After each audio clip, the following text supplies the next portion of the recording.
Meu nome é Júlio Carvalho, e esta é a história que mudou minha vida. Quando aceitei o trabalho de vigia noturno em um museu antigo, imaginei que seria apenas uma forma fácil de ganhar dinheiro. O Museu Central de História ficava no centro de uma cidade que parecia parada no tempo, cercado por prédios abandonados e ruas pouco iluminadas. Eu era jovem, recém-formado e cheio de dívidas. O salário parecia bom, e a ideia de trabalhar sozinho soava perfeita para alguém que valorizava sua solidão. Eu tinha uma supervisora chamada Dona Marina, uma senhora que parecia saída de um filme de época, com roupas antiquadas e um jeito misterioso de falar. Apenas fique atento às câmeras e faça as rondas no horário certo, disse ela, entregando-me uma lanterna que parecia mais velha do que o próprio museu. E, tome cuidado com a Sala das Relíquias. É melhor manter a porta fechada. No momento, ri do aviso. Era só um prédio velho e barulhento. Ou pelo menos foi o que pensei. Minha primeira noite começou tranquila. Eu estava sentado em frente aos monitores das câmeras, observando os corredores vazios. O museu era fascinante durante o dia, mas à noite, o silêncio era absoluto. Apenas os ponteiros do relógio e o som do vento lá fora quebravam a monotonia. Minhas primeiras rondas foram desinteressantes. Esculturas antigas, quadros cheios de poeira, exibições de cerâmica e ossos de dinossauros, nada fora do normal. No entanto, quando passei pelo corredor que levava à Sala das Relíquias, senti algo estranho. Não havia vento dentro do museu, mas um calafrio percorreu minha espinha, como se alguém tivesse acabado de sussurrar no meu ouvido. Ignorei o desconforto e continuei. Foi por volta das 2 da manhã que as coisas começaram a ficar diferentes. Enquanto observava as câmeras, notei um movimento na Sala das Relíquias. Uma das vitrines, que estava perfeitamente fechada durante minha ronda anterior, agora parecia estar ligeiramente aberta. Achei que talvez tivesse sido um erro meu, então decidi verificar. Com a lanterna em mãos, atravessei o museu. Cada passo ecoava pelos corredores vazios, aumentando minha sensação de vulnerabilidade. Quando cheguei à sala, o silêncio parecia mais pesado. A vitrine aberta continha uma máscara tribal antiga, esculpida em madeira escura e decorada com penas desbotadas. Ela era uma das peças mais notáveis do museu, e agora estava caída no chão. Ao me abaixar para pegar a máscara, senti um frio intenso. Era como se o ar tivesse congelado ao meu redor. E então, ouvi um som baixo e gutural, quase como um murmúrio, vindo de trás de mim.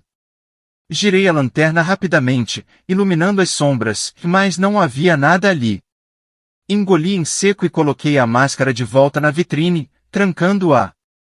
Enquanto voltava para a sala de segurança, ouvi passos. Não os meus. Passos apressados, seguindo-me, mas que pararam assim que olhei para trás. De volta aos monitores, tentei me convencer de que estava apenas cansado, que tudo aquilo era fruto da minha imaginação. Mas então, em uma das câmeras, vi algo. Uma figura alta e escura, parada no centro do corredor principal, imóvel. Corri para o corredor com a lanterna, mas quando cheguei lá, estava vazio. Fui tomado por uma sensação de impotência. Algo estava errado naquele lugar, e eu sabia que não era paranoia. Decidi ligar para Dona Marina, mas a ligação não completava. Apenas um som de estática respondia do outro lado. Às 4 da manhã, as luzes do museu começaram a piscar, e os monitores apagaram. Fiquei sozinho na escuridão, cercado pelo som do vento e pelos ecos do que parecia ser risadas. Eu não sabia se conseguiria aguentar até o amanhecer. Depois daquela primeira noite, deveria ter pedido demissão. Qualquer pessoa com um mínimo de juízo teria feito isso. Mas algo me puxava de volta, uma curiosidade insaciável que ia além do medo. Eu precisava entender o que estava acontecendo no Museu Central de História. Talvez fosse orgulho ou estupidez, mas voltei para o meu turno seguinte. O museu estava ainda mais silencioso do que antes, como se o prédio inteiro estivesse segurando a respiração. Dona Marina não apareceu durante o dia, e isso me deixou desconfortável. Antes de sair, ela sempre deixava o livro de registros atualizado sobre os eventos do dia. Desta vez, o livro estava em branco, como se ninguém tivesse estado ali. Enquanto configurava os monitores das câmeras, repassei mentalmente a noite anterior.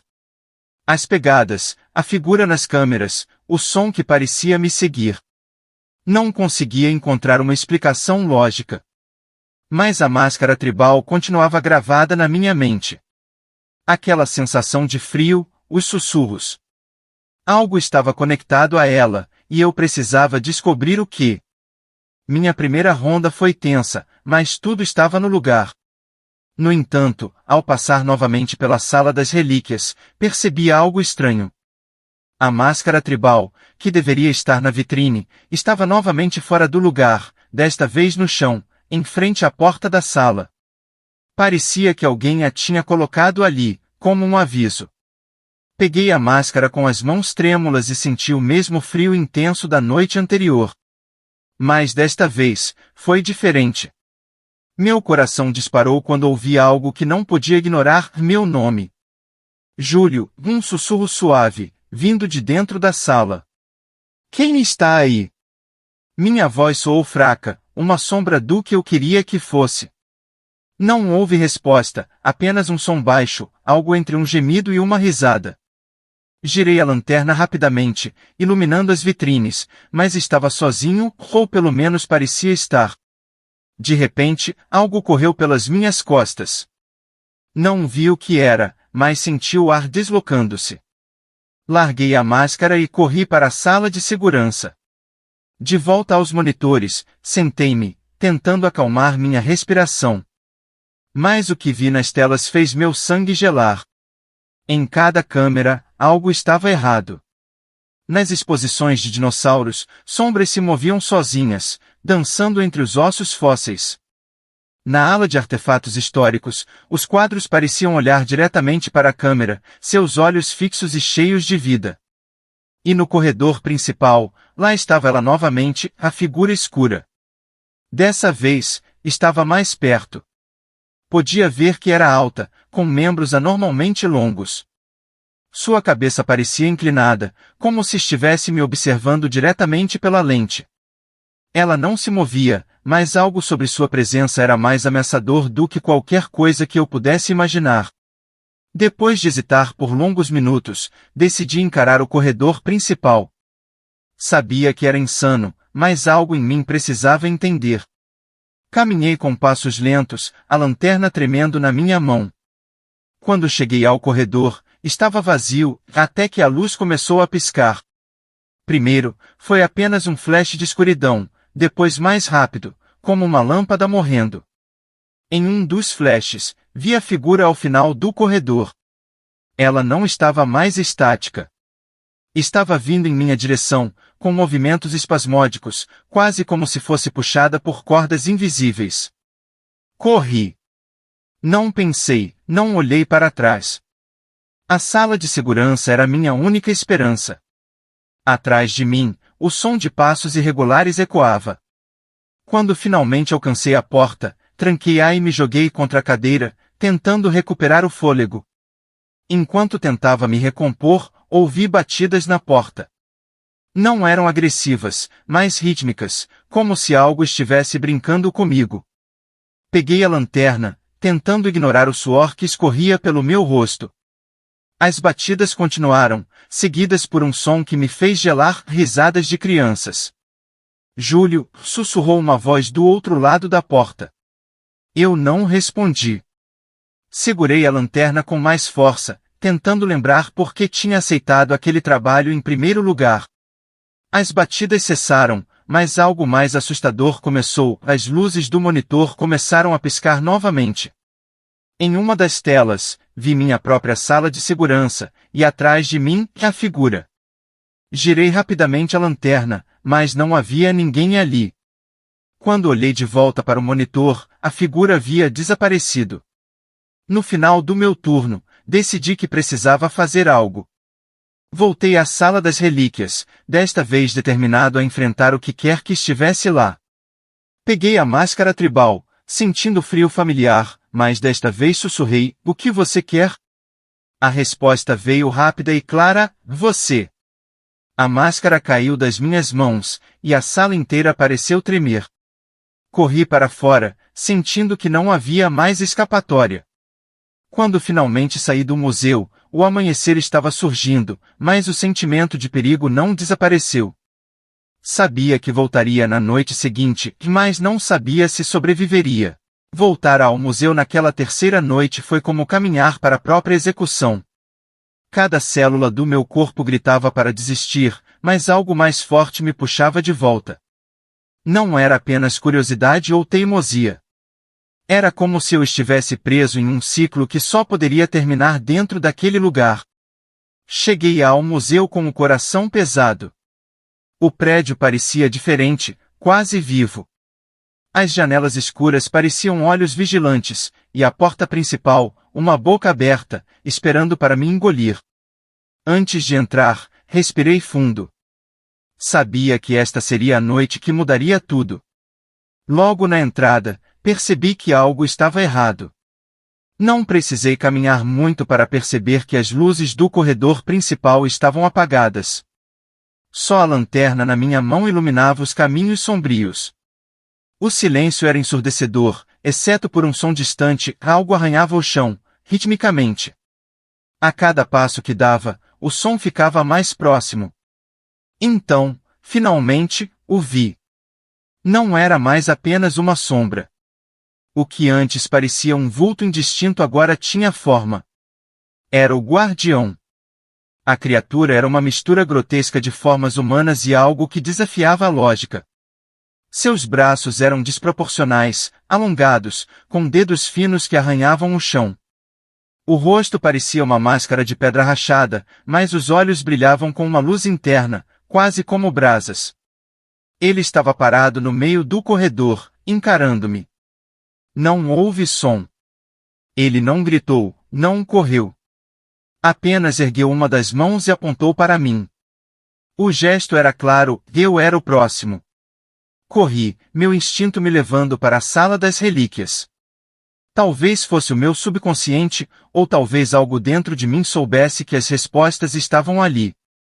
A sala estava diferente daquela vez. As vitrines estavam quebradas, os artefatos espalhados pelo chão como se um furacão tivesse passado. Mas a máscara tribal estava no centro, em um pedestal, emitindo um brilho fraco e inquietante. Enquanto eu me aproximava, os sussurros começaram novamente. Mas desta vez, não eram apenas palavras indistintas. Eram vozes, muitas delas, sobrepostas, todas dizendo o mesmo: "Você tem que decidir." A máscara parecia pulsar, como se tivesse vida própria. Peguei-a, ignorando o frio que agora parecia queimar minha pele. As vozes ficaram mais altas, gritando agora. Foi então que entendi. O guardião não era apenas um espírito qualquer. Ele era o resultado de um sacrifício antigo, um ritual que prendia todas as almas que entravam naquele lugar. E agora, ele queria outra alma. Você deve escolher. As vozes ecoaram dentro da minha cabeça, mais claras do que nunca. O guardião entrou na sala, movendo-se como uma sombra sólida, seus pés não tocavam o chão. Ele estendeu a mão na minha direção, mas desta vez, não fugi. Segurei a máscara com força e a ergui. "É isso que você quer?" perguntei, minha voz tremendo. O guardião hesitou, os olhos brilhando mais intensamente. O museu inteiro pareceu tremer, como se o próprio prédio estivesse respondendo. Era um jogo de poder, e eu estava no centro. A máscara começou a emitir um calor insuportável, mas não a soltei. As vozes mudaram, tornando-se mais urgentes, mais raivosas. O guardião deu um passo à frente, e percebi que ele não queria a máscara. Ele queria a mim. "Não!" gritei. Com todas as minhas forças, joguei a máscara no chão, quebrando-a em pedaços. O que aconteceu depois é difícil de descrever. O guardião soltou um grito que parecia perfurar minha alma. Luzes explodiram ao redor de mim, E todas as sombras no museu se agitaram, como se estivessem sendo sugadas para algum lugar. Por um momento, pensei que tinha vencido. Quando tudo ficou em silêncio, percebi que estava deitado no chão. O guardião havia desaparecido, e a máscara estava em pedaços. Levantei-me, cambaleando, e percebi que o museu estava completamente vazio. As vitrines estavam intactas, os corredores limpos. Era como se nada tivesse acontecido. Mas ao sair, senti algo estranho. O mundo lá fora parecia diferente. As pessoas me olhavam de forma estranha, como se não me reconhecessem. Quando cheguei em casa, ninguém estava lá.